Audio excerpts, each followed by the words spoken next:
She had everything money could buy. Private jets, bulletproof limousines, a security team that cost more than most people's homes. Isabella Vreneth, CEO of Quantum Industries, was untouchable. Until the night 3 masked figures grabbed her outside the Metropolitan Opera House, and all her wealth became worthless in 30 seconds of pure terror. He had nothing left to lose. Rowan Straven, ex-Navy SEAL turned struggling mechanic, was just trying to get home to his teenage daughter when he witnessed something that would change both their lives forever. What happened next in that dark alley wasn't just a rescue. It was the beginning of an impossible partnership that would challenge everything they thought they knew about power, trust, and second chances. Before we jump back in, tell us where you're tuning in from, and if this story touches you, make sure you're subscribed, because tomorrow, I've saved something extra special for you. The champagne flutes clinked, like wind chimes in the marble-columned ballroom of the Grandshire Hotel. Isabella Vreneth stood at the center of it all, draped in midnight blue silk that cost more than most people's annual salary, her presence commanding attention from every corner of the room. At 34, she was the youngest CEO in Quantum Industries' 60-year history, a woman who had transformed a failing tech company into a global powerhouse worth $12 billion. Tonight's charity gala was her territory. 500 of the city's most influential figures had gathered to bid on art pieces and write checks with more zeros than most people saw in a lifetime. Isabella moved through the crowd like a shark through water, elegant, predatory, and absolutely in control. The Moreau Foundation will receive $2.7 million tonight, whispered her assistant, Vesha Mornell, as she approached with updates on the silent auction. The board will be thrilled. Isabella nodded, her emerald eyes scanning the room with practiced efficiency. She had built her empire on reading people, on knowing exactly who wanted what and how much they were willing to pay for it. Her company's quantum computing systems powered everything from financial markets to space exploration, and she had personally negotiated every major contract that put them there. But power, Isabella had learned, was a double-edged sword. The higher you climbed, the more people wanted to see you fall. She excused herself from a conversation with the mayor and stepped onto the Va Hotel's private terrace, needing a moment away from the carefully orchestrated chaos inside. The cool October air felt good against her skin, and for just a moment, she allowed herself to breathe without performing. That's when she noticed them. 3 figures in dark clothing lingered near the service entrance, their positions too strategic to be coincidental. Years of corporate warfare had taught Isabella to trust her instincts, and right now, every alarm bell in her head was screaming. She reached for her phone to call security, but before she could dial, a hand clamped over her mouth from behind. "Don't make a sound," a voice hissed in her ear. "Walk to the van nice and easy," Isabella's mind raced.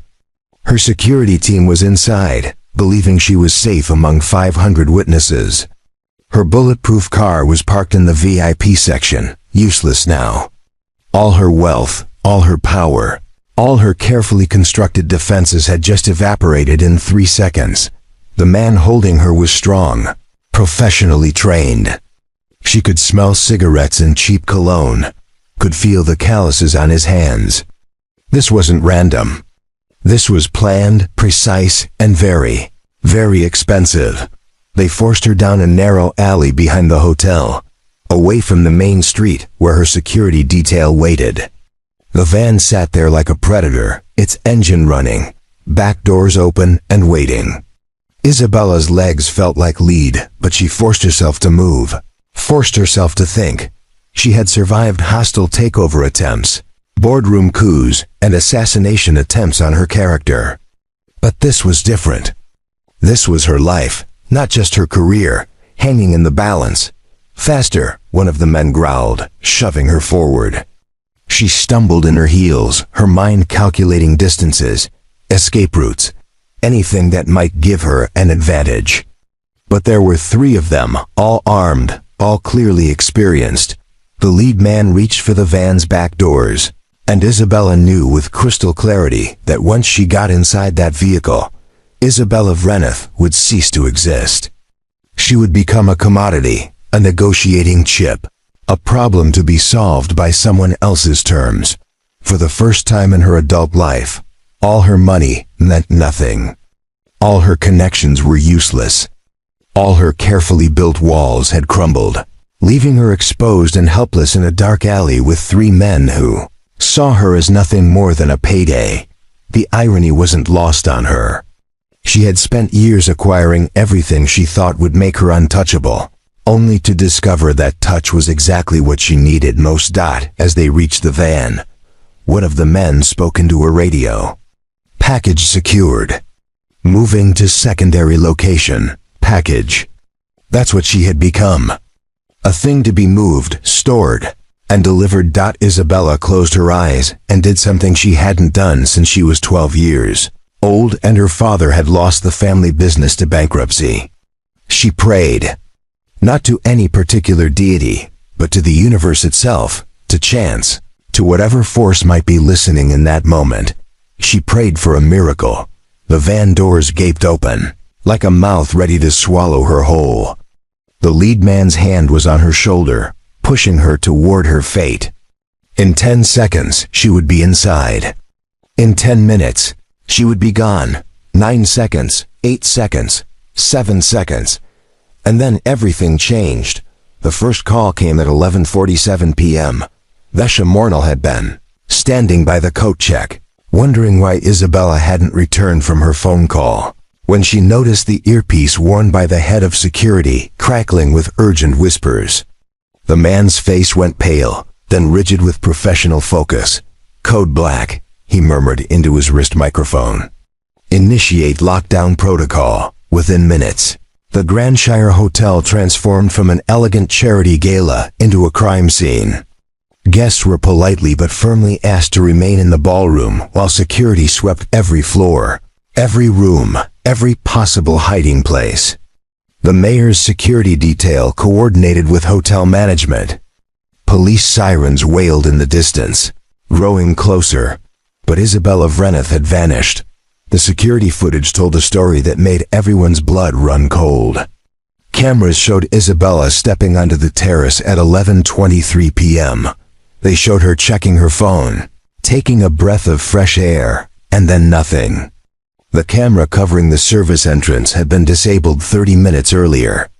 The alley behind the hotel had been a blind spot by design, meant to preserve the privacy of VIP guests. Detective Lorik Venrith arrived on scene within 20 minutes, his seasoned eyes taking in details that others missed. 23 years on the force had taught him that when billionaires disappeared, it was never simple. Money brought complications, enemies, and motives that ordinary people couldn't fathom. "Any demands yet?" he asked the lead security officer. Nothing. No calls, no messages, no contact at all. That worried Venrith more than a ransom demand would have. Professional kidnappings usually involved immediate contact, establishing terms and timelines. Silence meant either the perpetrators were still moving, or they had other plans entirely. By 2 a.m., the hotel was crawling with federal agents. The FBI had taken over the investigation, bringing resources that local police couldn't match. Agent Silara Grenthal spread crime scene photos across a makeshift command table, her expression grim. 3 men, professional operation, inside knowledge of security protocols. She briefed the assembled team. They knew exactly when and where to strike. This wasn't opportunistic. Someone paid good money for this. The guest list was a who's who of potential enemies. Corporate rivals who had lost billions in deals to Isabella's company. Foreign governments who had been outbid on military contracts. Investors who had been pushed out during hostile takeovers. The list of people with motives to hurt Isabella Vreneth could fill a phone book, but motives weren't leads. The van had been found abandoned in an industrial district 30 miles away, completely sanitized. No fingerprints, no DNA, no surveillance cameras in the area. It was as if Isabella had simply vanished into thin air. Vesha sat in the hotel lobby, her evening gown wrinkled and her makeup smeared from crying. She fielded calls from board members, investors, and media outlets, all demanding answers she didn't have. Quantum Industries' stock price had already begun to plummet in after-hours trading. Without Isabella's leadership, the company's future looked uncertain. She built everything herself, Vesha told Detective Venrith during her interview. No family, no close personal relationships, just the company. If something happens to her, thousands of people lose their jobs. Entire industries that depend on our technology could collapse. The pressure was immense. The mayor called every hour for updates. The governor's office had issued statements about pursuing all available resources. International business partners were threatening to pull contracts worth hundreds of millions if Isabella wasn't found safe, but the hours ticked by with no progress.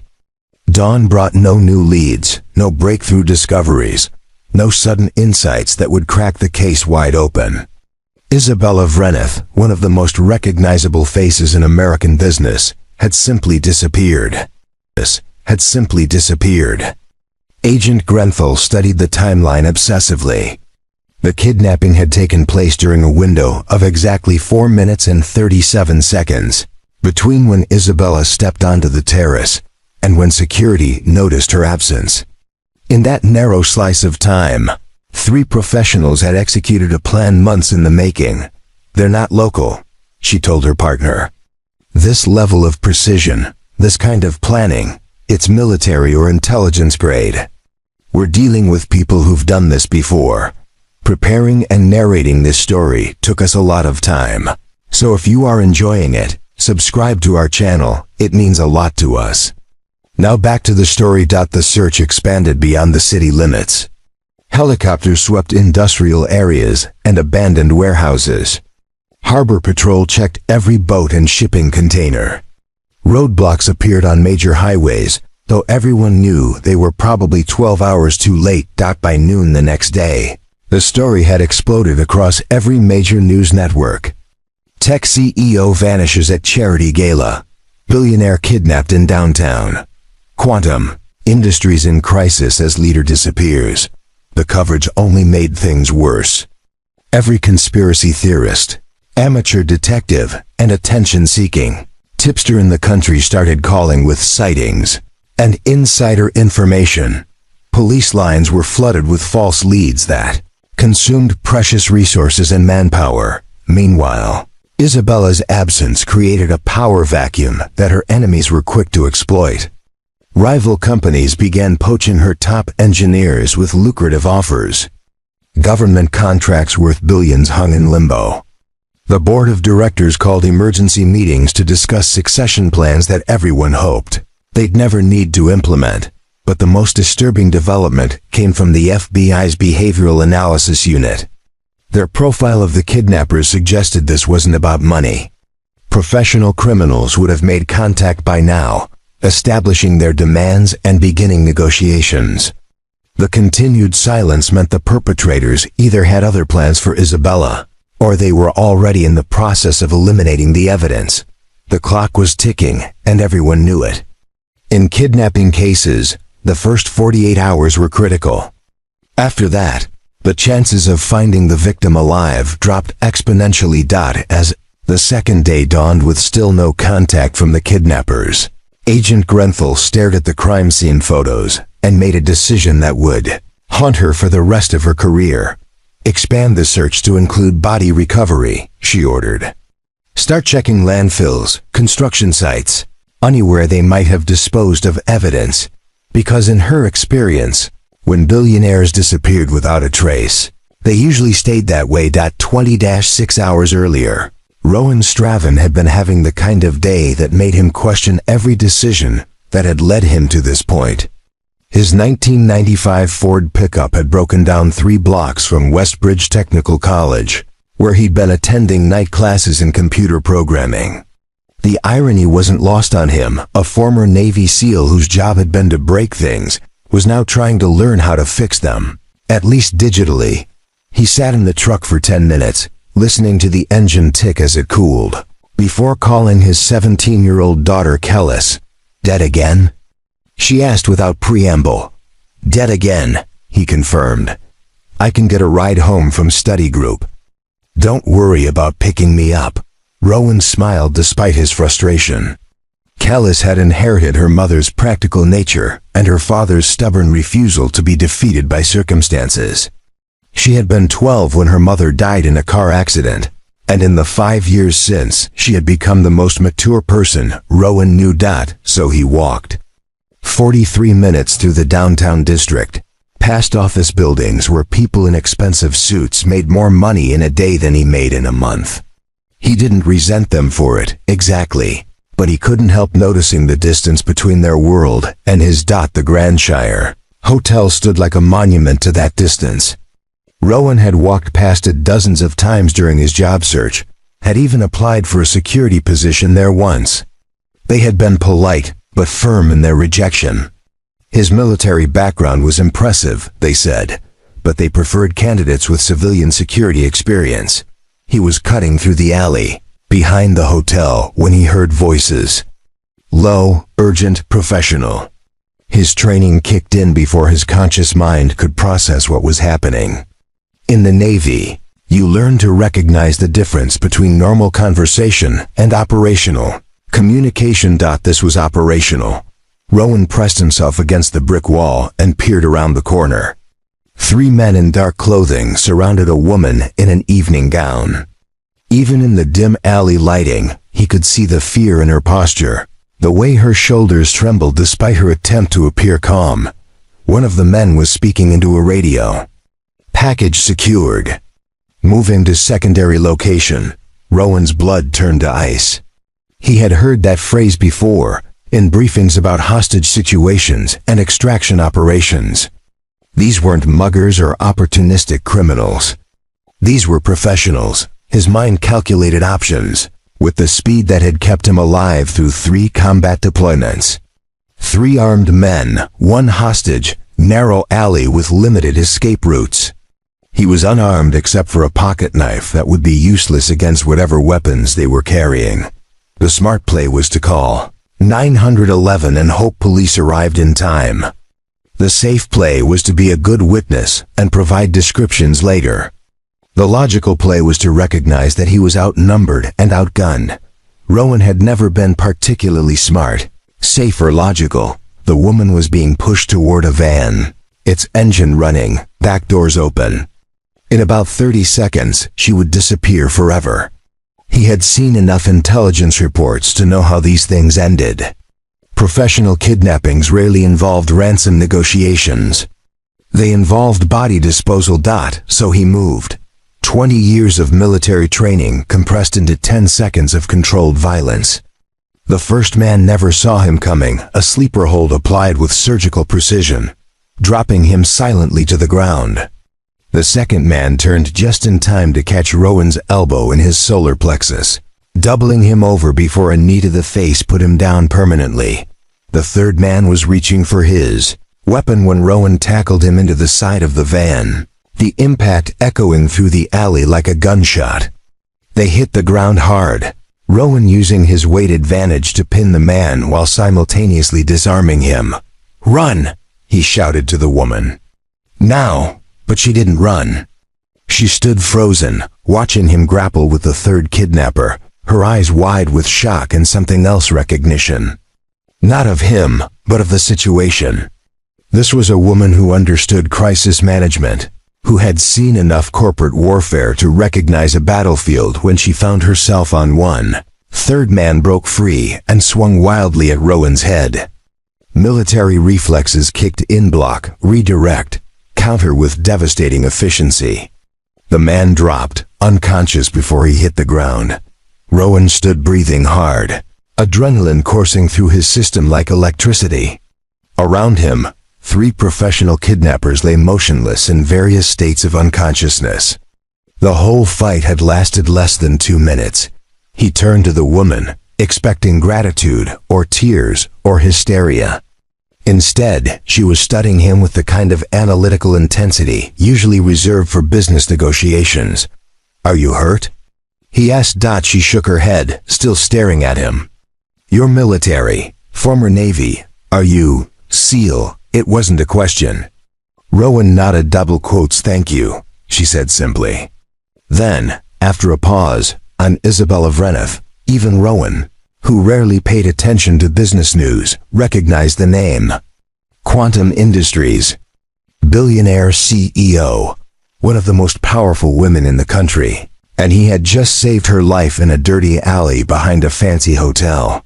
We should call the police, he said. Already done. She held up her phone. They're en route. Sirens wailed in the distance, growing closer. Within minutes, the alley would be crawling with police, FBI, and reporters. Rowan's quiet life was about to become very complicated. Mr. Straven, Isabella said, and he wondered how she had learned his name so quickly. I owe you a debt that I can never fully repay. You don't owe me anything.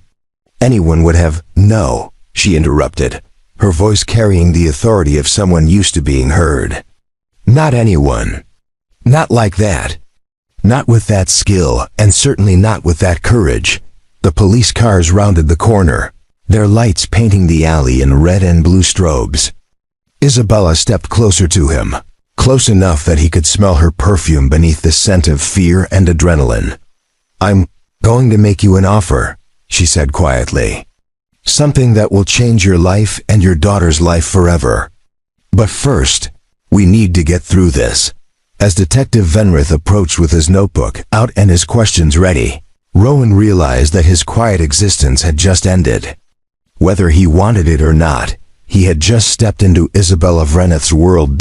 And from the look in her eyes, she had no intention of letting him step back out. The police station buzzed with activity that felt more like a war room than a precinct. FBI agents huddled around laptops, analyzing security footage frame by frame. Detective Vreneth had commandeered the largest interview room for what had become an impromptu command center. And at the center of it all sat Rowan Straven, looking like he'd rather be anywhere else in the world. Walk me through it one more time, Agent Grenthal said, her pen poised over a legal pad already covered with notes. You were walking home from where? You were walking home from where? Westbridge Technical College. Night classes in computer programming, and you decided to cut through the alley because... Shorter route. I walk it twice a week. Rowan's answers were precise, military in their brevity. He had given the same account 4 times already, to 4 different investigators, and his story never varied by so much as a word. Agent Grenthal had interviewed hundreds of witnesses over her career, and she had never seen anyone more reluctant to be called a hero. 3 armed professionals, she continued. Military-grade equipment, coordinated operation, and you took them down barehanded. They weren't expecting resistance. Still, the level of skill required. I did what needed to be done. Agent Grenthal exchanged glances with Detective Vreneth. They had Rowan's military records, or at least the parts that weren't classified. 8 years active duty, 3 combat deployments, multiple commendations for valor. The man sitting across from them was a certified weapon, but he wore it like an old coat he'd forgotten he was wearing. Isabella sat in an adjacent conference room, fielding calls from board members and crisis management teams. Through the glass partition, Rowan could see her pacing, gesturing, taking control of a situation that had threatened to destroy everything she'd built. She had traded her torn evening gown for a crisp business suit that someone from her office had delivered, transforming back into the corporate powerhouse the world expected her to be. But every few minutes, she would glance through the glass at him, and Rowan could see something in her eyes that had nothing to do with business. Mr. Straven, Detective Vreneth said, setting down his coffee mug with deliberate care. We need to discuss your security going forward. My security? These men were professionals. High-end operation, sophisticated planning. Someone paid a lot of money to take Ms. Vreneth, and you just cost them their investment. They might not be happy about that. Rowan had considered this possibility during the long hours of questioning. Military thinking had taught him to anticipate consequences, to plan for retribution. But he had a daughter to think about, a life to protect. What are you suggesting? Protective custody. Safe house until we can determine who ordered the kidnapping and whether they pose an ongoing threat. For how long? Could be weeks. Could be months.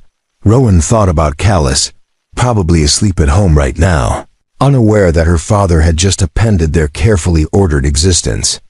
She had a scholarship interview next week for a summer engineering program. She had friends' routines, a life that didn't include hiding from professional criminals.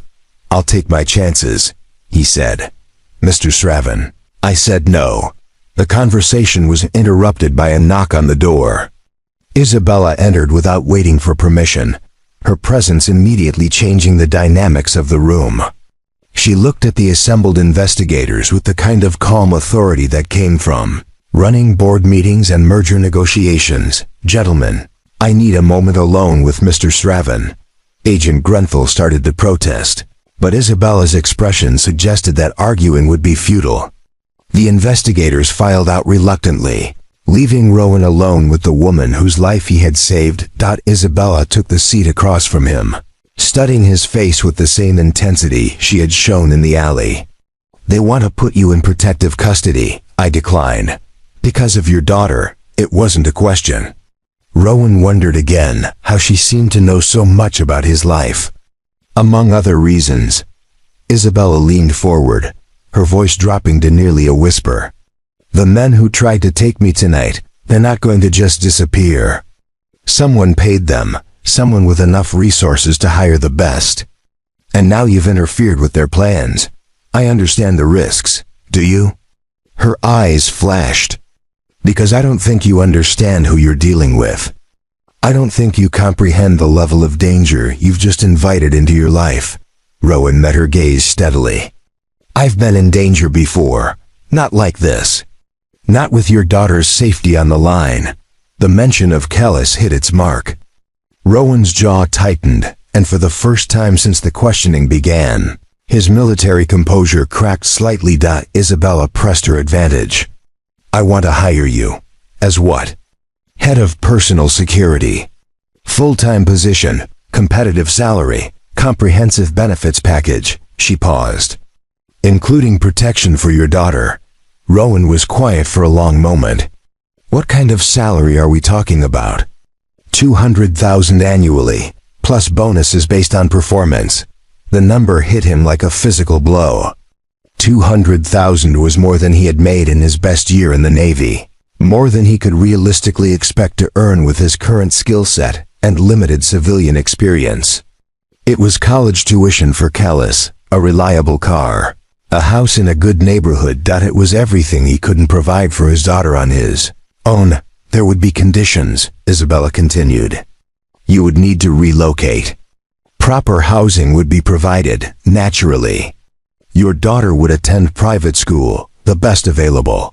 She would have opportunities that—" "No," Isabella blinked, clearly not accustomed to being interrupted.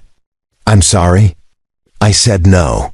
"Mr. Straven, you don't understand what I'm offering. This isn't just a job. It's a complete transformation of your circumstances. Financial security, educational opportunities, a future. At what cost?" Isabella leaned back, her business instincts telling her she was losing control of the negotiation. "What cost?" "You're not offering me a job," Rowan said quietly. "You're offering to buy me.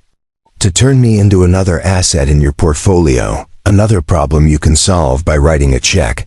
That's not, isn't it?" His voice remained calm, but there was steel underneath. "Something bad happened to you tonight, and your first instinct is to acquire the solution. To own it, control it, make sure it can't walk away." Isabella's face flushed with anger or embarrassment. Rowan couldn't tell which. "I'm trying to protect you. You're trying to possess me. There's a difference." The room fell silent. Through the glass partition, they could see investigators pretending not to watch their conversation. Isabella stood slowly, smoothing her suit jacket with hands that trembled almost imperceptibly. "Think. "About your daughter," she said finally. "I am thinking about her." "That's why the answer is no." Isabella reached into her purse and pulled out a business card, setting it on the table between them. "This offer won't stand forever, Mr. Straven. When you realize what you're walking away from, when the reality of your situation becomes clear, call me." She walked to the door, then paused. "And Mr. Straven? Be careful going home tonight. The men who tried to take me are still out there, and now they know who you are." After she left, Rowan sat alone in the interview room, staring at the business card.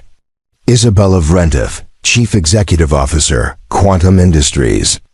Below her name was a personal cell phone number, written in elegant script. He picked up the card, studied it for a moment, then tore it in half. Isabella Vrentiff had built her empire on the principle that every problem had a solution, and every solution had a price.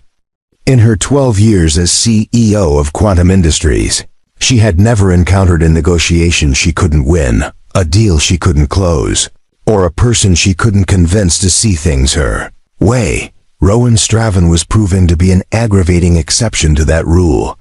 She sat in her corner office 60 floors above the city, watching the morning news coverage of her heroic rescue with mounting frustration. Every channel was running the same story. Billionaire CEO saved by mysterious ex-Navy SEAL. Kidnapping plot foiled by chance encounter. Suspect still in custody, but not talking. What none of them mentioned was that her mysterious hero had turned down a life-changing offer without so much as considering it. "The board meeting is in 10 minutes, Vesha announced from the doorway. "They want to discuss increased security protocols." Isabella nodded absently, her attention focused on the file spread across her desk. She had called in favors from private investigators, corporate security firms, and old contacts in government agencies. What she had learned about Rowan Straven only deepened her frustration. Enlisted in the Navy at 18. Graduated top of his class from basic underwater demolition SEAL training. Served with distinction in Afghanistan and Iraq. Married his high school sweetheart, had a daughter. Left the service after his wife's death to focus on single parenthood. Currently worked part-time as a maintenance supervisor at a shipping warehouse while attending night school for computer programming. On paper, he was exactly what she had assumed.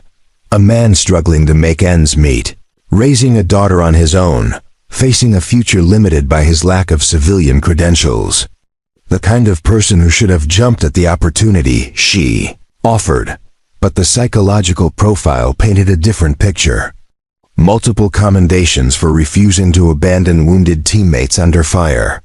A record of turning down promotions that would have taken him away from active duty. A man who consistently chose principle over advancement, loyalty over personal gain. "Stubborn," she muttered. "Ma'am?" Vesha asked. "Nothing."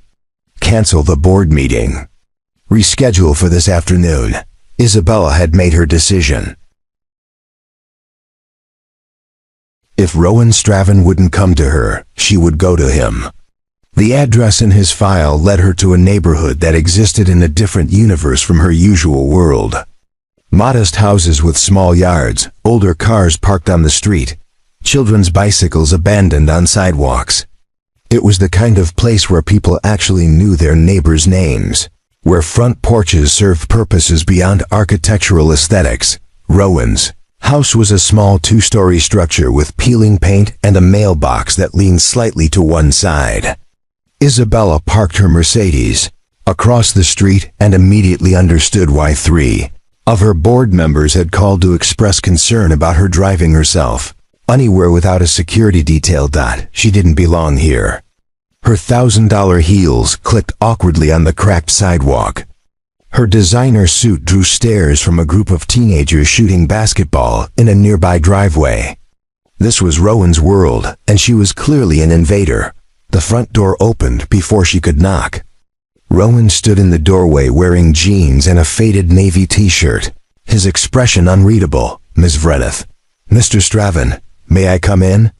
He hesitated, then stepped aside. The interior of the house was clean but sparse, furnished with the practical efficiency of someone who valued function over form. Family photos lined the mantelpiece above a brick fireplace. Rowan in dress uniform, a woman with kind eyes and a warm smile, a young girl growing older in yearly school portraits. "Your daughter's beautiful," Isabella said, studying the most recent photo. "She's at school. Good. We need to talk privately." Rowan gestured to a worn leather couch. Isabella perched on the edge, acutely aware that this was the most modest home she had entered in 15 years. "I've reconsidered my offer," she began. "I haven't reconsidered my answer." "You should." "The FBI released the identities of the men who tried to kidnap me.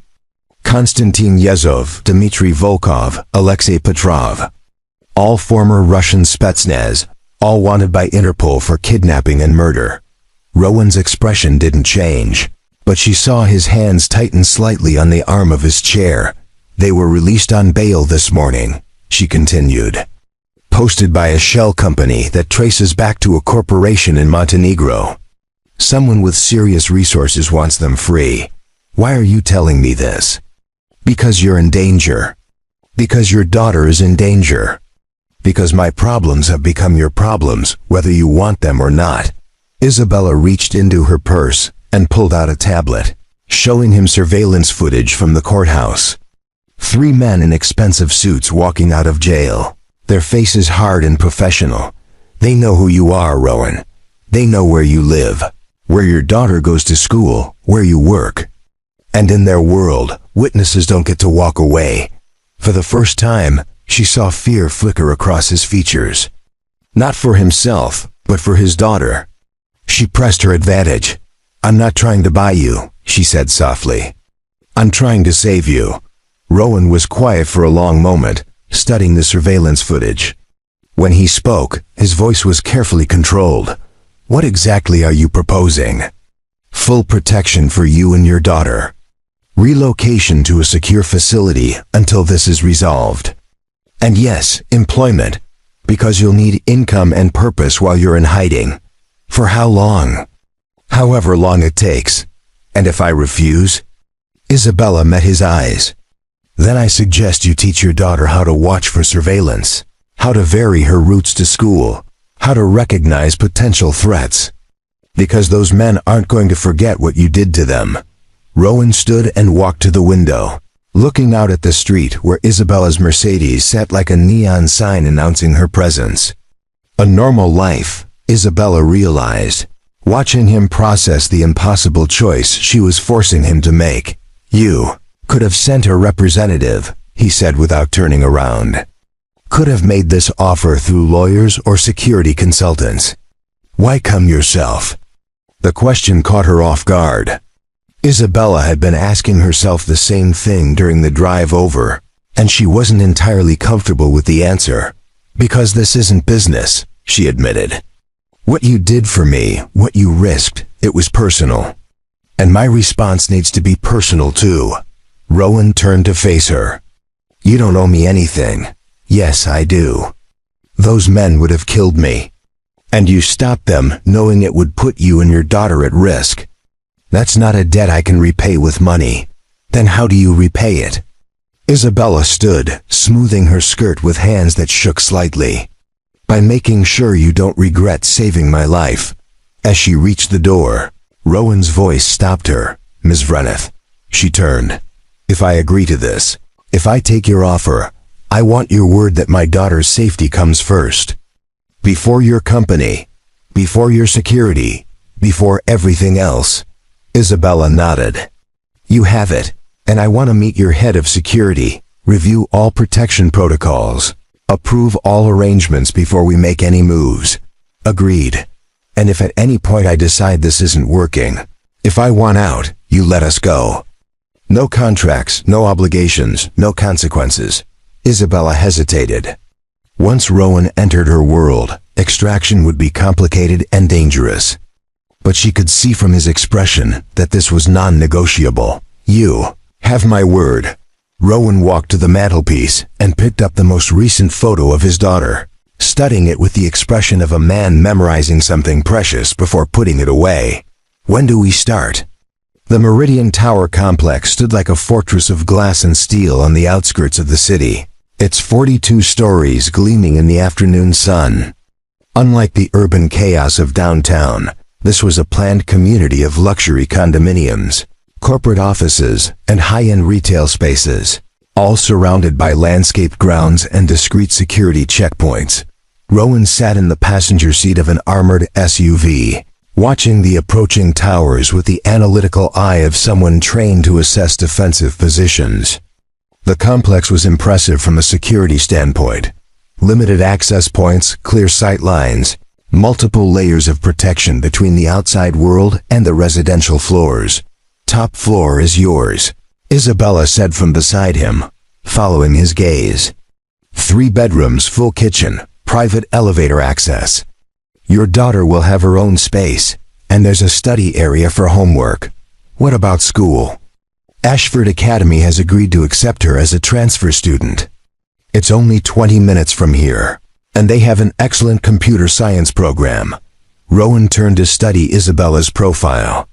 In the 3 days since he had agreed to her protection arrangement, she had orchestrated his entire life transition with the efficiency of a military operation. His house was being watched by private security. His belongings were being packed and moved by a discreet service. Even his night school transcripts were being transferred to a program closer to Meridian Tower. "You move fast," he observed. "When people's lives are at stake, delay equals danger." The SUV pulled up to a private entrance where 2 men in expensive suits waited beside a service elevator.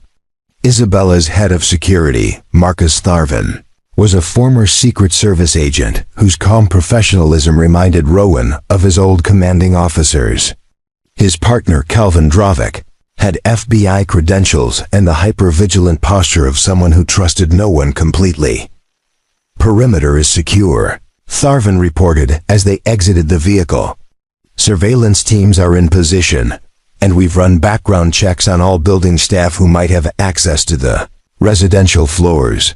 Isabella nodded briskly. "Any word from Agent Grenthal about our Russian friends?" "Still out on bail. Their lawyers filed motions to have the charges reduced to simple assault. Apparently, they're claiming the kidnapping was actually a case of mistaken identity." Rowan felt his jaw tighten. "Mistaken identity?" "Rich men with good lawyers," Drovic said with disgust. "They'll claim they thought Ms. Vreneth was someone else, that the whole thing was a misunderstanding. Without evidence of premeditation or conspiracy, the DI might have trouble making the serious charges stick." The elevator ride to the 40th floor was silent, each person lost in their own thoughts.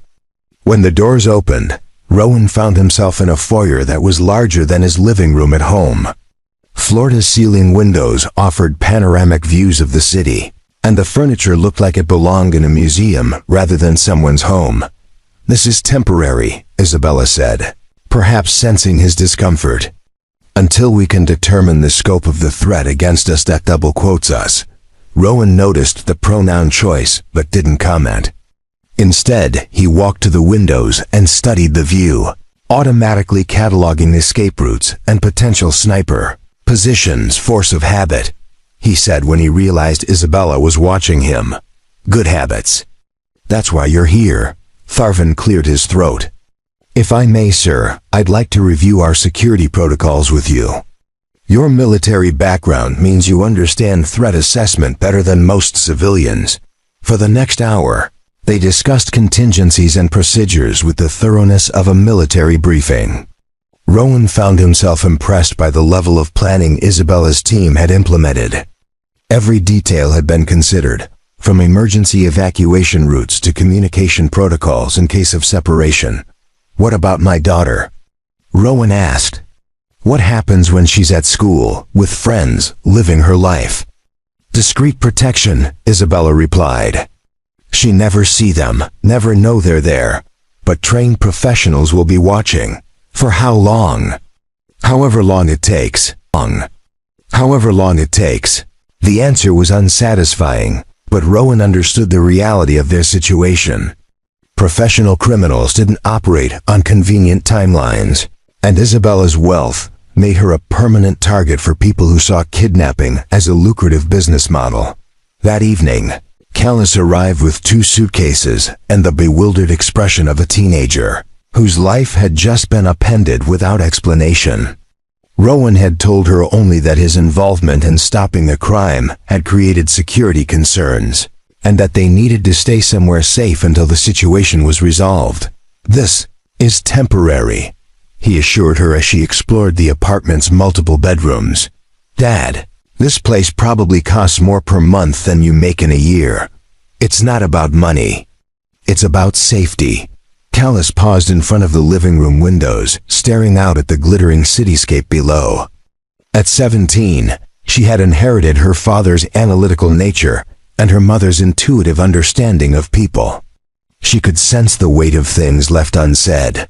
"The woman whose life you saved," she said without turning around. "She's not just grateful, is she?" The question caught Rowan off guard. "What do you mean?" "I mean, normal people say thank you and move on with their lives. They don't relocate their rescuer to a luxury apartment and hire professional bodyguards." She turned to face him. "So either the threat is a lot worse than you're telling me, or there's something else going on." Before Rowan could answer, there was a soft knock at the door. He checked the security monitor and saw Isabella standing in the hallway, no longer wearing her business suit. Instead, she had on jeans and a simple sweater, looking younger and somehow more vulnerable than he had seen her before. "Ms. Vreneth," he said, opening the door. "Isabella, please. And I hope you don't mind the intrusion, but I wanted to check on your settling in." Her eyes moved past him to where Callis stood in the living room. "And I wanted to meet your daughter properly."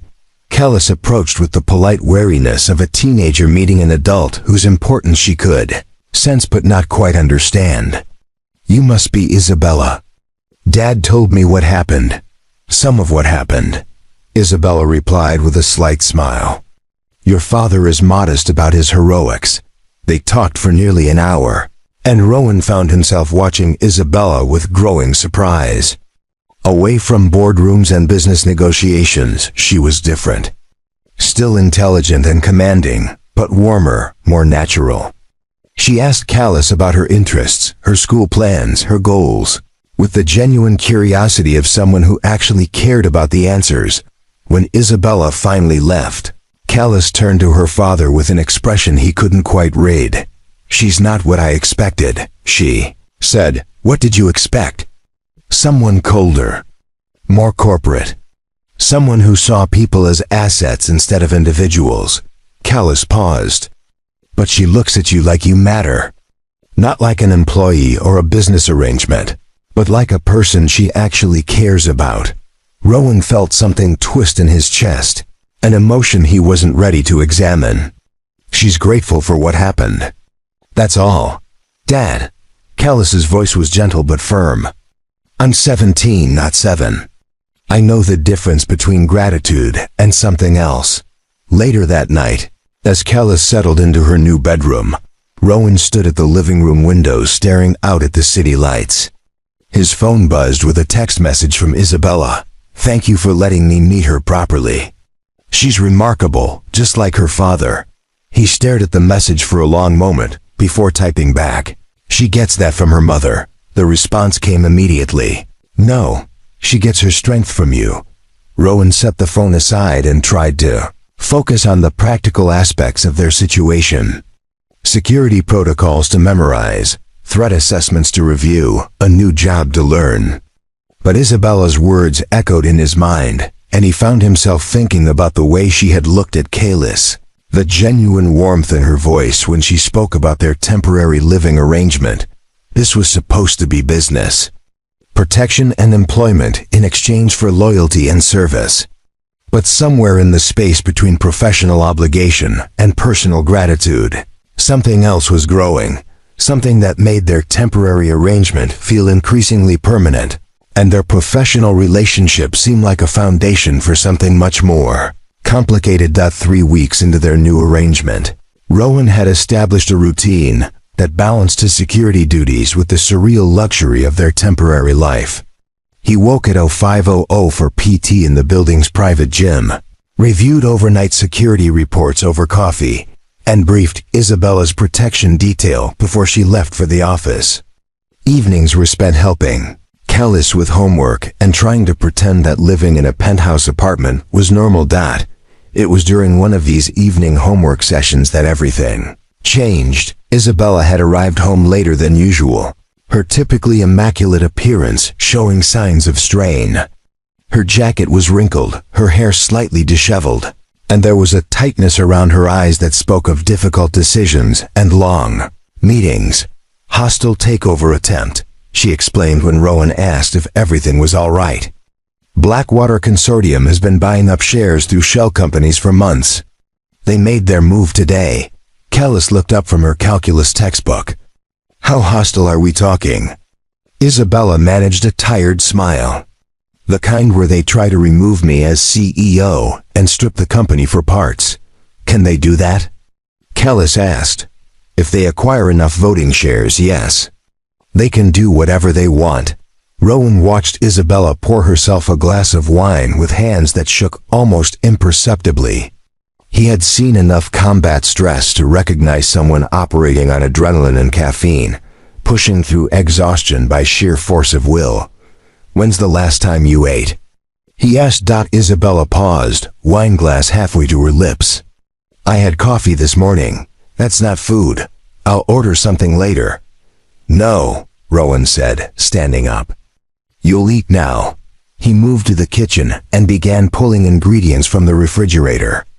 Cooking had been one of the skills he'd learned out of necessity after his wife's death, and over the years it had become something approaching competence. You don't have to, Isabella began. Sit down, he said without looking up from the cutting board. You're running on empty, and making decisions when you're exhausted is how mistakes happen. Isabella sat at the kitchen island, watching him work with the same analytical intensity she brought to business negotiations. You cook. Kellis would have starved otherwise. Hey, Kellis protested from the living room. I can make toast. Burning bread doesn't count as cooking, Rowan called back. Isabella laughed, and the sound was so unexpected, so genuine, that Rowan found himself smiling as he worked. When was the last time he had heard her laugh like that? When was the last time he had wanted to? Tell me about the takeover, he said, seasoning chicken breasts with practiced efficiency. Blackwater specializes in acquiring tech companies and selling off their intellectual property. They don't care about employees, innovation, or long-term growth. They want our quantum computing patents so they can license them to the highest bidder. How do you stop them? Isabella was quiet for a moment, watching him slice vegetables with military precision. Find a white knight investor with deeper pockets. Convince the board that fighting is worth the cost. Or find some other way to make the company too expensive to acquire. Other way? Poison pill strategies, golden parachutes, regulatory challenges. She sighed. All legal, all expensive, and all potentially destructive to the company's long-term health. Rowan set a plate in front of her, and Isabella stared at it with surprise. Grilled chicken with herbs, roasted vegetables, and wild rice that actually looked like something from a restaurant. Where did you learn to cook like this? YouTube and desperation. She took a bite and her eyes widened. This is incredible. It's chicken and vegetables. It's perfect. They ate in comfortable silence, the stress of the day gradually easing from Isabella's posture. Kellis joined them, abandoning her homework to hear about corporate warfare from someone who actually fought those battles. What happens to the employees if Blackwater succeeds? Kellis asked. Mass layoffs, Isabella replied. They'll keep maybe 20% of the current workforce, mostly engineers and sales staff. Everyone else becomes redundant. That's horrible. That's business. Rowan watched Isabella's expression as she spoke about her employees, saw the weight of responsibility she carried for thousands of families who depended on the company for their livelihoods. It was the same expression he had seen on the faces of military commanders who knew their decisions would determine who came home and who didn't. After dinner, Callis retreated to her room to finish homework, leaving Rowan and Isabella alone with their coffee and the awkward intimacy of shared vulnerability. "I didn't thank you," Isabella said quietly. "For dinner? For staying? For bringing Callis here? For disrupting your life to accommodate my problems?" She paused. "For caring about more than just the paycheck." Rowan was quiet for a moment. "Is that what you think this is about? Money, isn't it? If it was about money, I would have taken your first offer. 200,000 would have solved a lot of problems." Isabella studied his face. "Then what is it about? Then what is it about?" The question hung in the air between them, loaded with implications neither of them was ready to address directly. Rowan could have given her a dozen safe answers. Duty, protection, professional obligation. Instead, he found himself speaking the truth he hadn't fully acknowledged until that moment. "It's about not wanting to see you hurt again." Isabella's breath caught. "Rowan, in the alley that night when those men grabbed you, you weren't a CEO or a billionaire or a business mogul. You were just someone who needed help." He met her eyes. "That's who I'm protecting. Not the company, not the empire, just the person." The silence stretched between them, heavy with unspoken possibilities. Isabella reached across the table and placed her hand over his, her touch warm and surprisingly gentle. "I haven't had someone care about just the person in a very long time," she whispered. "That's not my fault." She laughed softly. "No, it's not. But it makes this complicated. This?" Isabella gestured at the space between them. "Whatever this is becoming." Before Rowan could respond, his phone buzzed with an emergency alert from the security system. He checked the message and felt his blood turn cold. "We need to go, now." "What's wrong?" "Perimeter breach at your office building. 3 men matching the description of our Russian friends were spotted in the parking garage 15 minutes ago." Isabella paled. "They're going after the company. They're going after you. The office is where you spend most of your time, where you're most predictable." Rowan was already moving, checking his weapon and calling for backup. "Tharvin, I need immediate response teams at Quantum Industries. Potential hostile contact." As they prepared to leave, Isabella caught his arm. "Rowan, if something happens to me, nothing's going to happen to you.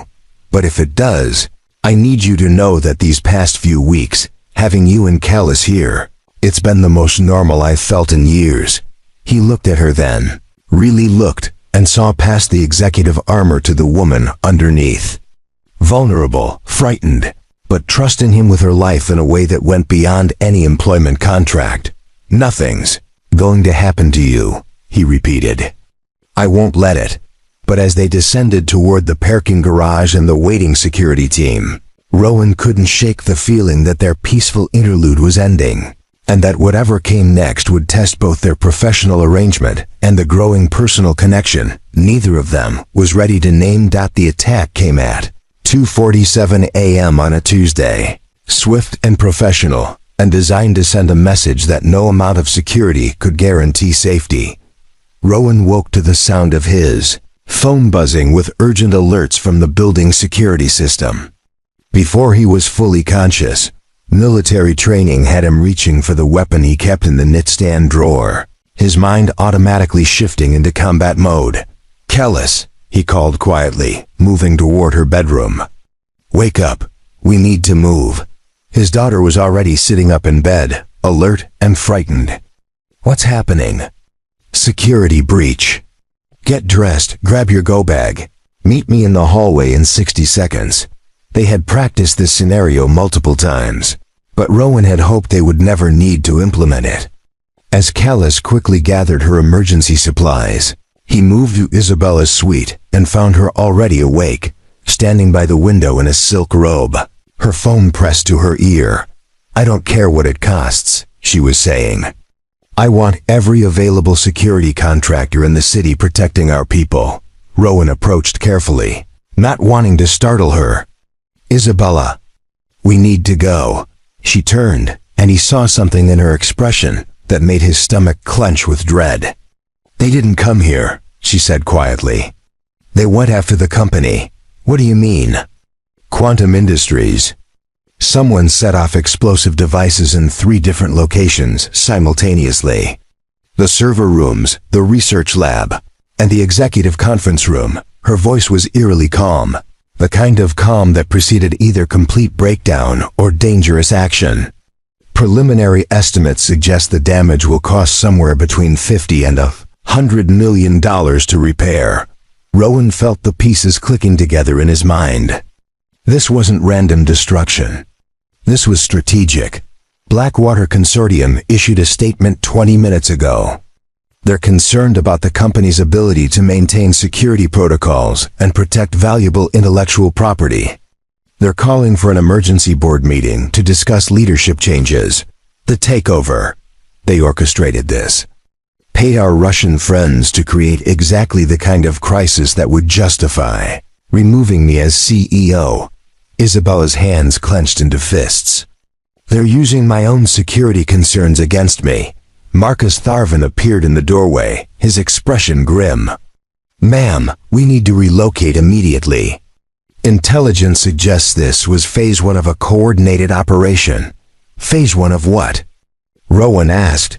The building security team found evidence of surveillance equipment installed in the parking garage.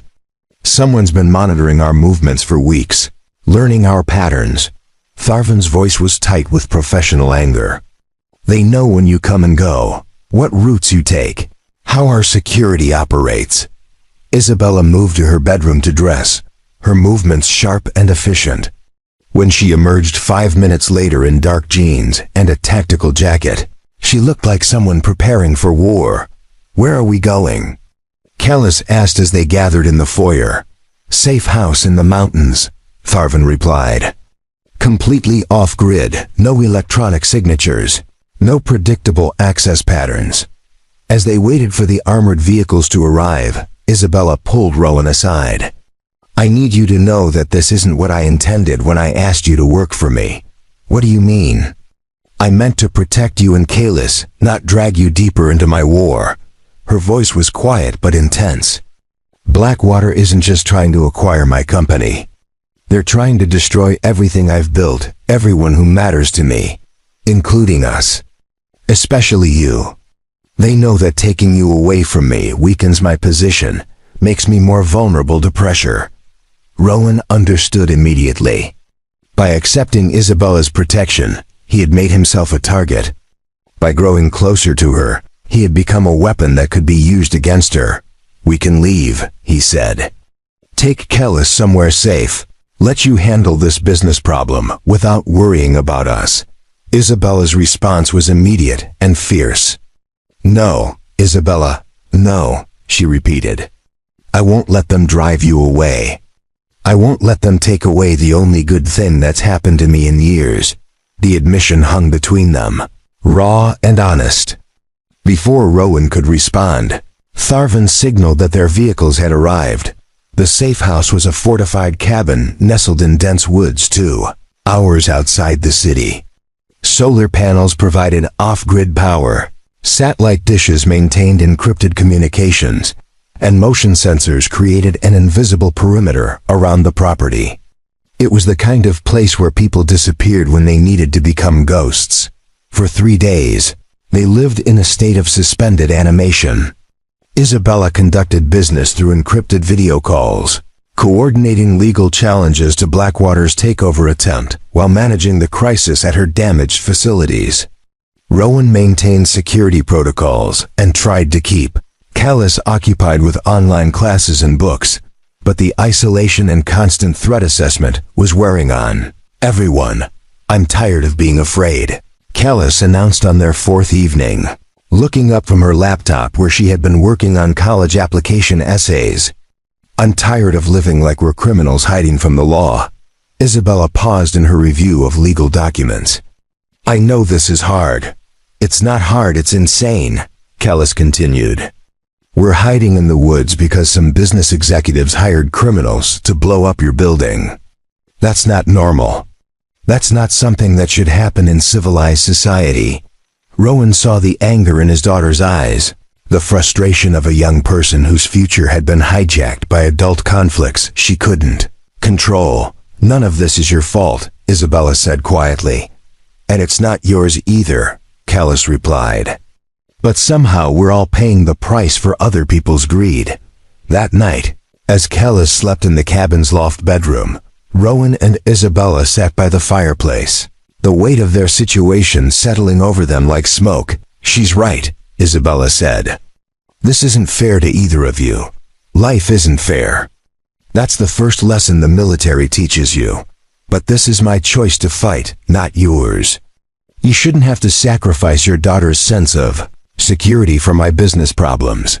Rowan studied Isabella's profile in the firelight. Is that what you think this is? Your business problems? Isn't it? Isabella, they tried to kidnap you. They hired foreign criminals to physically take you against your will. This stopped being about business the moment they put their hands on you. She turned to look at him, and in her eyes he saw something that made his chest tighten. Trust, gratitude, and something deeper that neither of them had been willing to name. I don't know how to do this, she whispered. Do what? Let someone else fight for me. Let someone else take risks for my sake. Her voice caught. Let someone else matter more than the company. Rowan reached for her hand, covering her fingers with his own. You don't fight alone anymore. Rowan, whatever comes next, whatever Blackwater does, whatever those Russian criminals plan, we handle it together. You, me, and Kellis. That's our team now. Isabella looked at their joined hands, then back at his face. That sounds like more than a professional arrangement. Sounds like more than a professional arrangement. It is more than a professional arrangement. The admission settled between them like a promise, changing the fundamental nature of everything they had built together. But before either could explore what that meant, Rowan's phone buzzed with an emergency alert. Motion sensors had detected vehicles approaching the safe house. Multiple contacts, moving with tactical precision through the forest. Their war had found them. Even here, Rowan's training kicked in before conscious thought could interfere. Lights out, he commanded, moving swiftly to extinguish the fireplace while Isabella killed the electrical power to the cabin. Within seconds, they were operating in complete darkness. The safe house transformed from a refuge into a tactical position. Kellis, he called softly toward the loft. Down here now.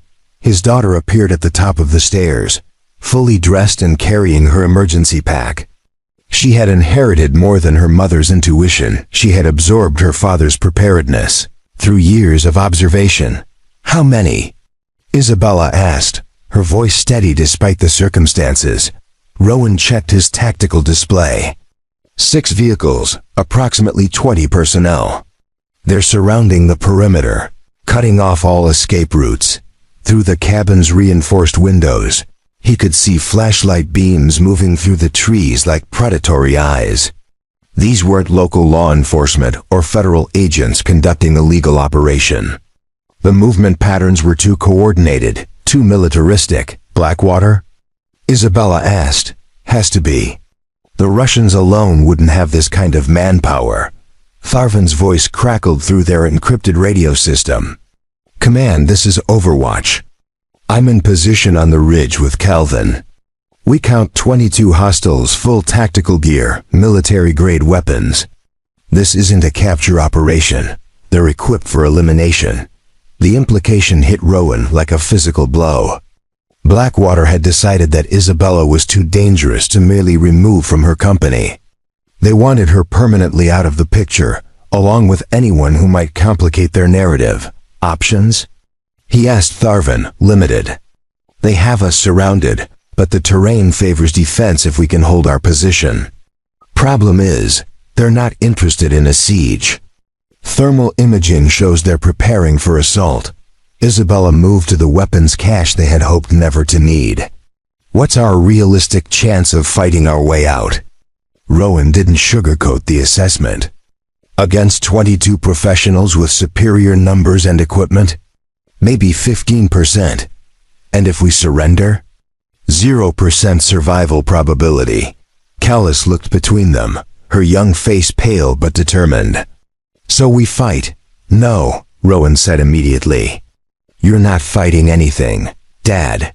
This isn't negotiable. Isabella was studying the tactical display with the same intensity she brought to corporate strategy sessions. There's another option, she said quietly. Rowan saw the direction of her thinking and immediately rejected it. No, you don't know what I'm going to suggest. You're going to suggest surrendering yourself to draw them away from us. And the answer is absolutely not. Isabella's smile was sad but determined.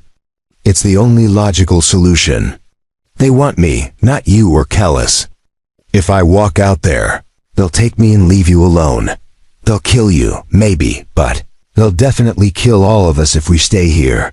Callus stepped forward, her voice cutting through their argument. What if there was a fourth option? Both adults turned to her. What kind of fourth option? Rowan asked. What if they couldn't find us? Isabella frowned. We're surrounded, Callus.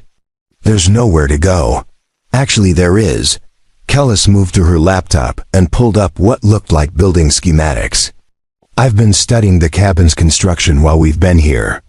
This place was built during the Cold War as a government safe house. It has features that aren't on any current blueprints.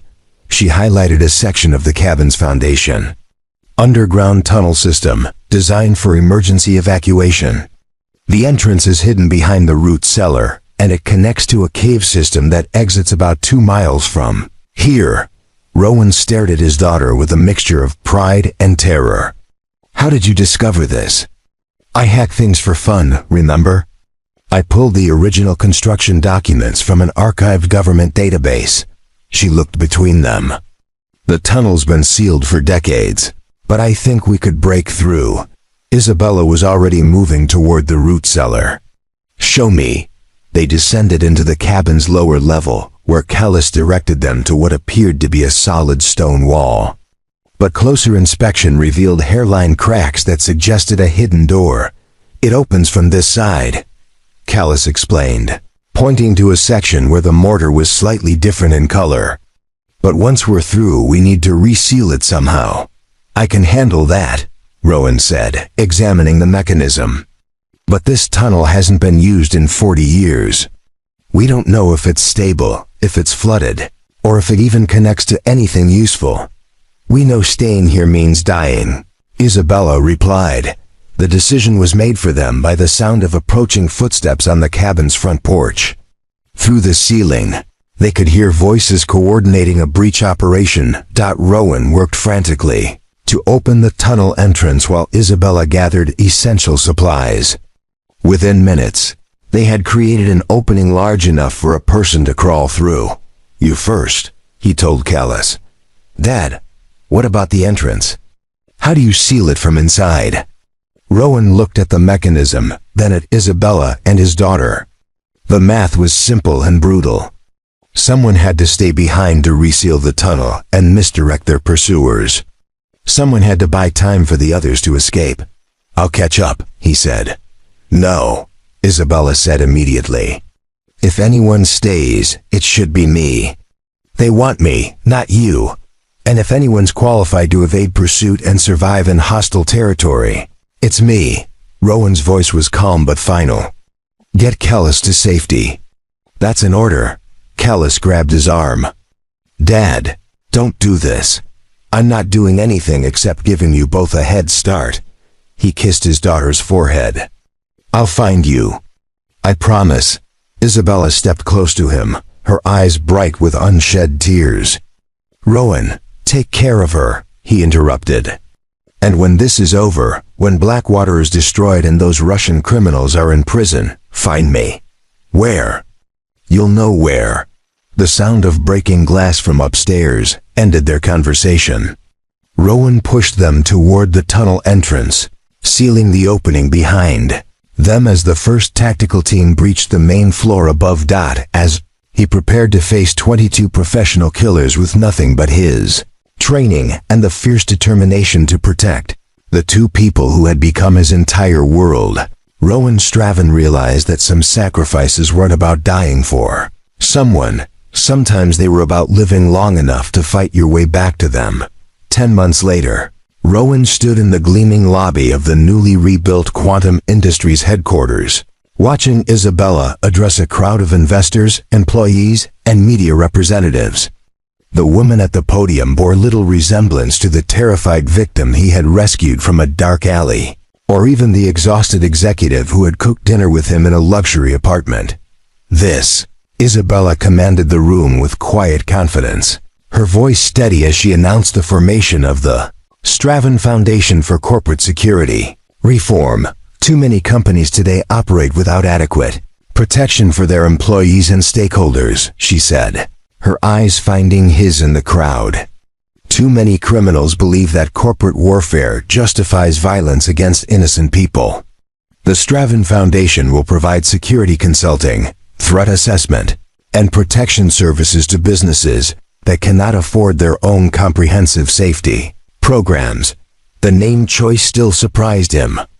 When Isabella had first proposed honoring him that way, Rowan had argued for something more generic, less personal.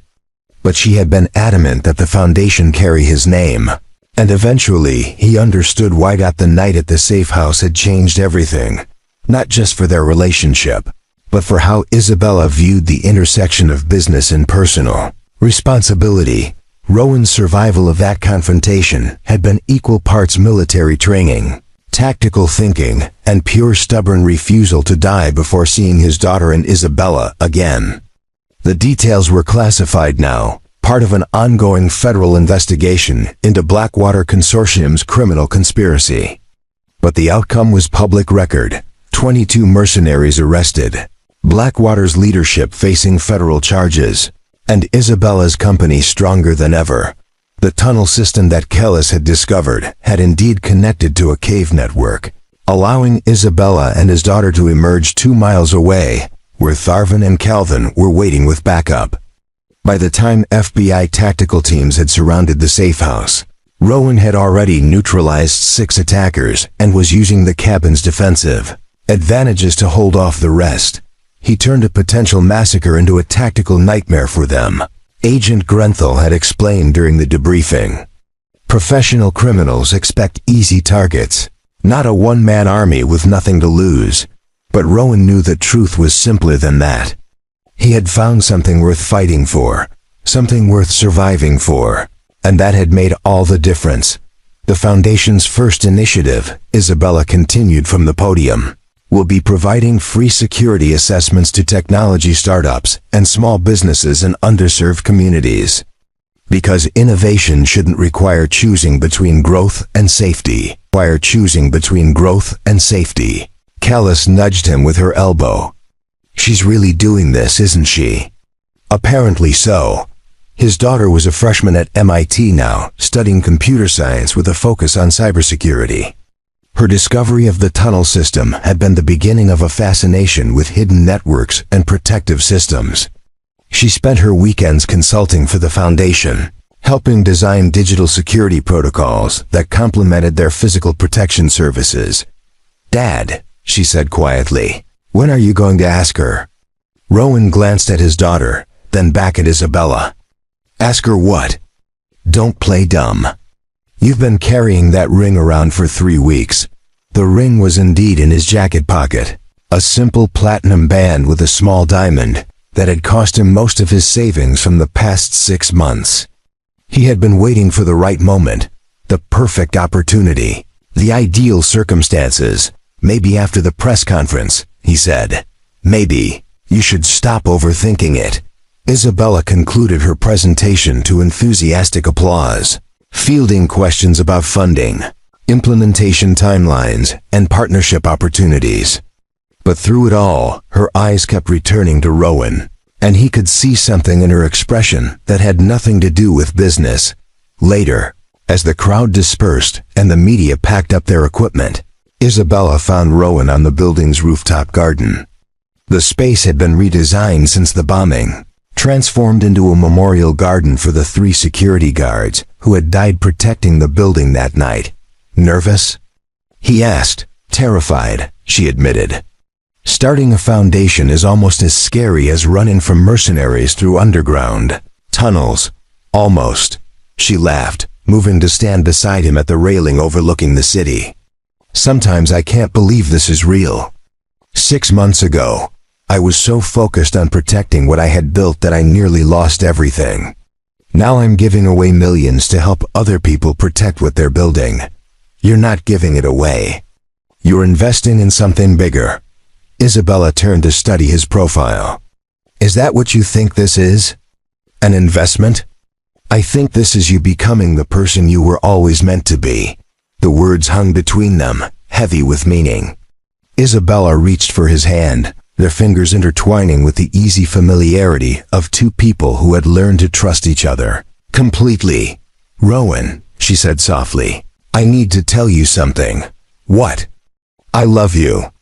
Not because you saved my life, not because you protected my company, but because you saw something in me worth saving when I couldn't see it, myself. Rowan felt the ring box pressing against his ribs through his jacket pocket. All his careful planning, all his waiting for the perfect moment, suddenly seemed ridiculous. Isabella, he said, turning to face her fully. Yes?